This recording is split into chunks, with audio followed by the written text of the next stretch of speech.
The Artificial Podcast Shorts.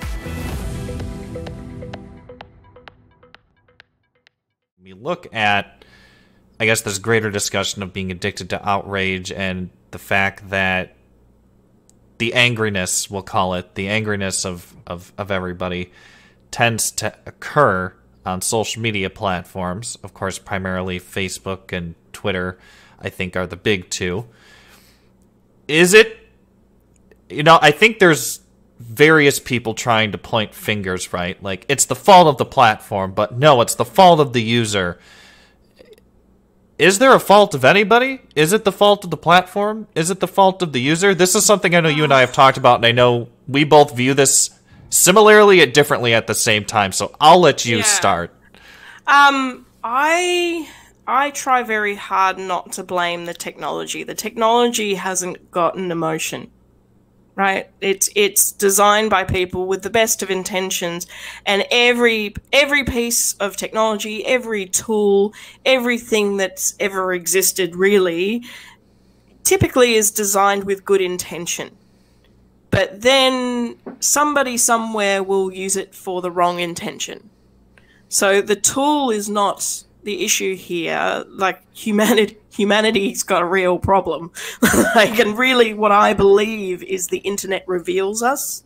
It reveals us as a society. Right now there's a whole discourse going on around Israel and Palestine, and that's hard to unpack because there's so much in that. Oh, there's so much in that. Right, there's so much, and like, you're dealing with 70, 80 years worth of history of stuff.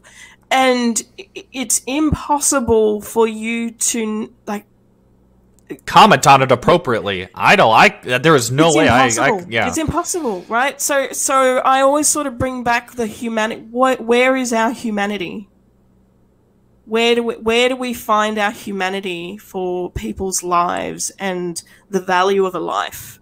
Yeah. And that's the thing that I kind of focus on, is where is our humanity?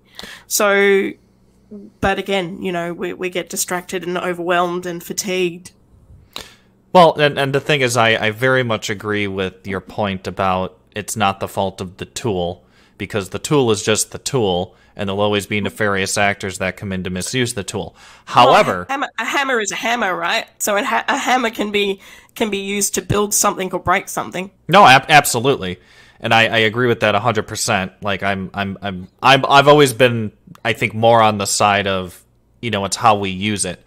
I will say, however, though, as I've done more research into the business side of social media and have watched a couple of documentaries on the business side of social media and have read some books from some very knowledgeable people who are far smarter about this than I am, you can't help but also notice that the business model is designed around keeping people on the platform. And the business model of, say, Facebook and Twitter, and, we'll just use Facebook here because, of course, it's in the title of this episode, but the business model of Facebook, right, is to keep people on the platform. So if that means, all right, we have to dial in the algorithm to show content that keeps people on the platform, which more often than not is negative, is that not deliberately contributing to this addiction to outrage? But it's a feedback loop, right? So if we're the ones that are contributing to the feedback loop being based on outrage, then that's what the algorithm's going to feed. If, however, we as the collective humanity change our output and input into these platforms into something that isn't outrage, creativity, abundance, success, whatever that looks like, then the algorithm will change by very design of what is being inputted. So, we can be angry at the platforms for not having better awareness than the rest of us, but really, are we surprised?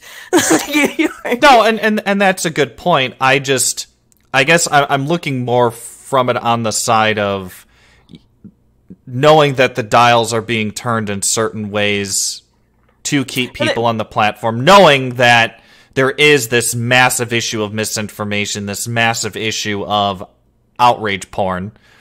Yeah. And it's being used for financial gain because that's the business model. I guess that's where I'm trying to go with It's it. a commercial thing, right? So if it's a commercial thing and we all stopped using the platforms which we have increasingly been stopping using the platforms because we're fatigued from outrage, then wouldn't they change their business model? One would think, Yeah. but and I guess seems... where's the percentage fall off for that, right? Yeah, and well, how do that's we? the question. How do we as technologists impact that? Because we can, like, we have influence in ourselves and in the business and in the industry. How do we better educate and empower others so that we stop engaging on social media in outrage and fatigue? Hey there, artificial podcasters. Nick Myers here just to say don't forget to smash the subscribe button to stay up to date with all of our latest episodes and new content. You can also listen to full episodes of the Artificial Podcast on Apple Podcasts, Spotify, Stitcher, Google Podcasts, and Anchor.fm. If you or someone you know is interested in being a guest on the show, visit us on the web at www.theartificialpodcast.com. Thanks for watching, and see you soon.